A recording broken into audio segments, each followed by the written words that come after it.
And now, as you can see, we are in the sewing room with the other project I'm working on, which is my little jacket for Bam Bam.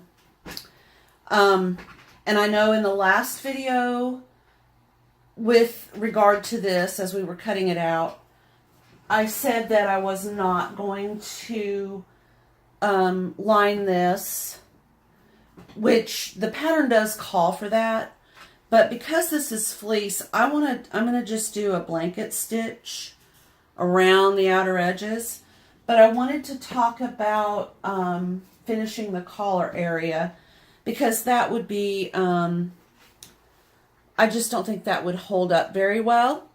So I had my pattern piece marked, which I think you can see, and then I know that's about a 1/2 inch on point there. So I need to line these up where they're supposed to be, like that. And as you can see, it's starting to lift a little bit around this edge. So before I attach this collar piece to the jacket piece, I'm going to go around this edge with that blanket stitch. I don't know if that will help hold it down and keep it from doing this little curl. It's an experiment.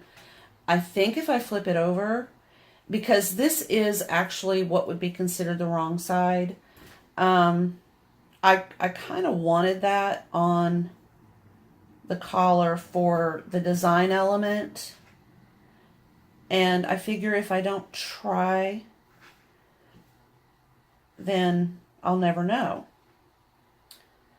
And I have clipped around this. I've not clipped around the jacket part. So anyway, that needs to be blanket stitched. And then I have a bias tape in blue. And I don't know if you've ever worked with bias tape that you buy in a packet like this. I recommend that as you take it out to use, that you press it. And when I say press, I mean press. Do not iron. I've already done part of it, but you're just going to set and lift and set and lift and set and lift and set and lift. Otherwise, you're going to stretch it, because it is cut on the bias if it's true bias tape. All right, and you should see that one side is just a hair longer than the other side, and I don't know if you can see that on camera, but that follows all the way through this piece of bias tape. The way I do this is I start with the longer piece, so it would go the long side would go on the bottom, and then I wrap over with the short. But because I am making a dog jacket, I'm going to save myself that step. And what I mean by that is, instead of doing a 2-part application of a bias tape, I'm going to fold down the raw edges right here and then fold to meet. I don't like the way that looks right there. So I typically will take the sharpest scissors I own and cut these tabs at an angle. There's no science in my sewing realm. There may be, for example, with quilters, but not for me. So I have just nipped off that those 2 little points that were poking out when I folded this together on top of itself. I am going to manipulate this a little bit, and then I'm going to press it. And again, I mean press, not iron. So I'm lifting my iron up and putting my iron down, a basic pressing motion. And then that just kind of takes care of that raw edge. And then I will take my bias tape, and I'm going to apply it literally where the collar and the jacket meet. I'm not going to go all the way around. I want just these two pieces of fabric, which you can't see because obviously I'm off camera. Just these two pieces of fabric attached to each other with this piece of bias tape. Again, I'm not going to follow all the way around a piece of fleece with bias tape on a dog coat. Now, if it were for clothing for a child or an adult, I probably would if it were required and it was something I really wanted to sew. But the application of bias tape to a thick fabric like fleece can be a little bit fiddly, and try your patience. So that is why I'm just doing a small area. But before I do any of that, I'm going to take the little pieces that I have here. All of these are going to have an outer edge blanket stitch. And when I come back, I'll show you how to set up for that.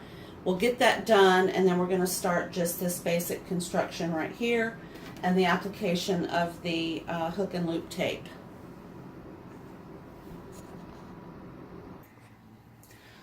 Okay, so I'm wondering about my color choice on the thread. There are several ways that you could go.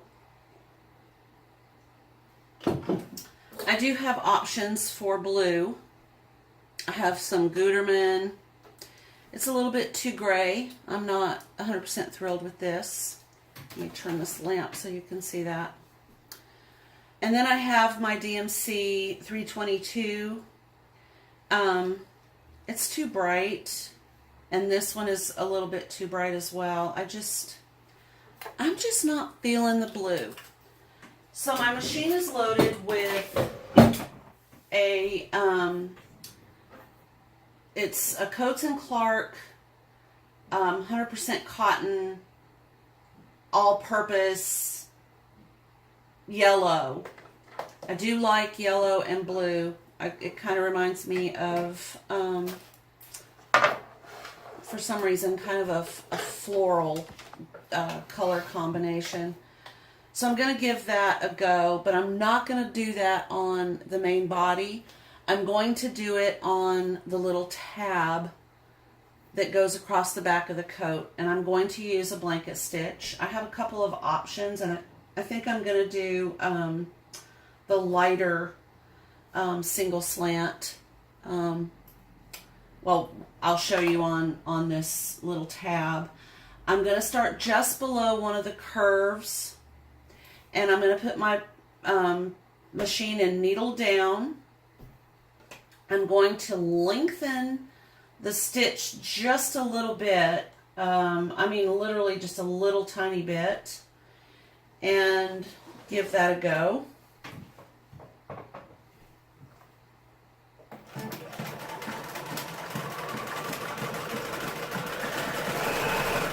And I don't know about your machine, but George, my Bernina 1080, does these decorative stitches in a little bit more precise manner if I'm able to speed up. If I go very slow, if I put my machine in half speed, I don't get the same results. But I do start slow. So the first 3 to 4, maybe 5 stitches will be done a little bit slow. And then I gradually speed up, and as I do, my stitches become a little bit more precise. And again, perspective. This is a dog jacket, and I'm not stressing. This is a fun project. I'm not looking for just utter perfection. My dog loves to wear his little jackets. He had a Halloween costume. He's got a little blue fisherman's type sweater. The older he gets, he's 10 months old now, and the older he gets, there's a bigger differential between where his head, his neck, and his body are in proportion to the clothes that you can actually purchase. And again, I don't know what breed he is. He was found in the woods in Alabama, and I fell in love with him. A turkey hunter found him, and he was 8 weeks old, just a teeny tiny baby, and I fell in love with him, and I brought him home. And as he's gotten a little bit older, his body shape, his hair, his coat, everything about him has completely changed. He doesn't even look like the same breed everybody thought he was a baby lab, and literally the only thing about him that looks labbish at all is his hair color. And that's honestly it. Everything else is like a conglomeration of domesticated dog, wild animal, and a little bit of magic. I don't know. But anyway, so while I'm making this, I know that there's going to be some more changes in a 10-month-old puppy. And this isn't something that Bama is going to wear next winter. So maybe he disagrees. I don't know. He's talking to me. But in any case, I'm going to go ahead and finish up putting this stitch all the way around, and then we're going to finish up this coat.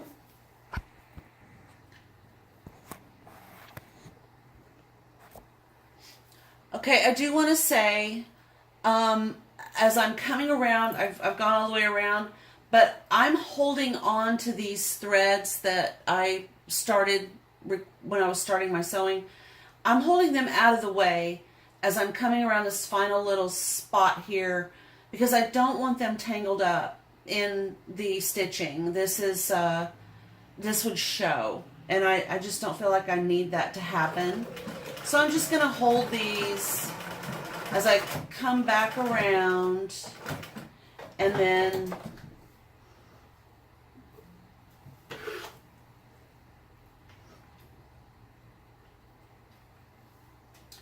so this is what the tab, I don't know if you can see that.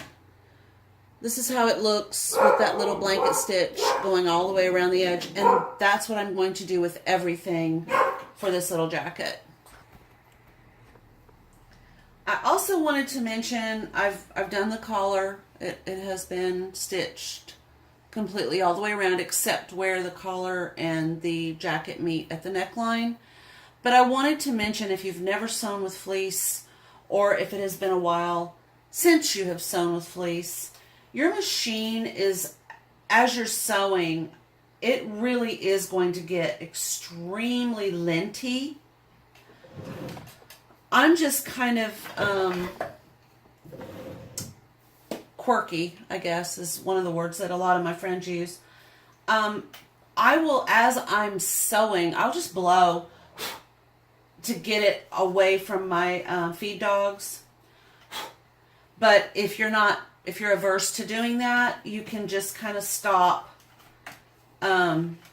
leave your machine and needle down with the fabric. Open up your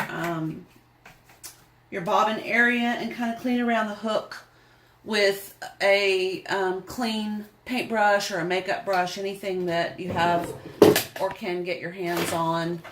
I also do use canned air, but I don't like to use that while I'm sewing. That's kind of like the last thing I do, is I'll just give it a real light spray. So that's going to be an issue with this piece because there's a lot of it. And while I'm sewing my own jacket out of fleece, I will be cleaning a great deal of lint from this area and the bobbin area as well. I didn't mention this, but I do have a new needle in my sewing machine for this project, because fleece, while it feels really soft to our hand, it can be kind of rough on a sewing machine. Okay, so what I'm going to do, or sewing needle, I guess. This is the neck area right here. And the collar does not go all the way to the ends. And I marked it. on this side right here. So I'm going to put a pin, or I guess I'll just use a clip, just slightly below that so I'll know where I need to start my stitching.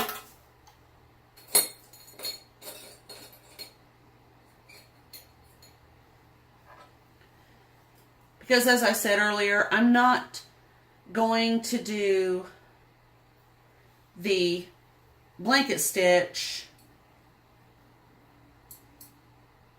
on the area, okay, those match up, on the area that has the collar attached. Okay, so that is where I will start. And I'm basically just allowing my machine to decide. The needle is coming down on the outside of my fabric and looping over as far as the needle will go on this stitch setting. So that's where I've lined it up. It's just falling off the fabric and then going back. As you can see, it just falls off the fabric and then comes back in, takes a bite, goes off the fabric. So that's that stitch right there.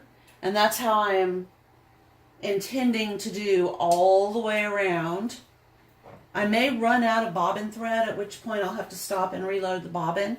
For this particular project, again, perspective, I'm not going to get all fiddly with it. But if I were sewing my jacket, then yes.